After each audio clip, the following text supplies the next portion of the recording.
கேரள மாநிலம் வயநாட்டில் சபரிமலை பக்தர்கள் சென்ற பேருந்து கவிழ்ந்து 25க்கும் மேற்பட்டோர் காயமடைந்தனர். சபரிமலையில் சுவாமி தரிசனம் செய்த பின் பேருந்தில் பக்தர்கள் கர்நாடகா திரும்பினர்.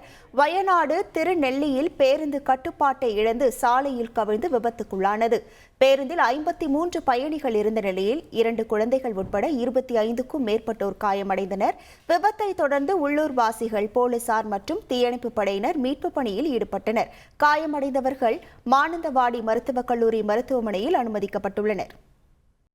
கிழக்கு ஆப்பிரிக்க நாடான தான்சானியாவின் டார் எஸ் சலாம் நகரில் 4 மாடி கட்டடம் ஒன்று இடிந்து விழுந்ததில் 13 பேர் பலியான சம்பவம் பெரும் சோகத்தை ஏற்படுத்தியுள்ளது. மேலும் 80க்கும் மேற்பட்டோர் அங்கிருந்து பத்திரமாக மீட்கப்பட்டனர். மாயமானவர்களை தேடும் பணிகள் தீவிரப்படுத்தப்பட்டு இருக்கின்றன. பலவீனமான கட்டுமானங்களால் இதுபோன்ற விபத்துகள் அடிக்கடி நிகழ்வது குறிப்பிடத்தக்கது.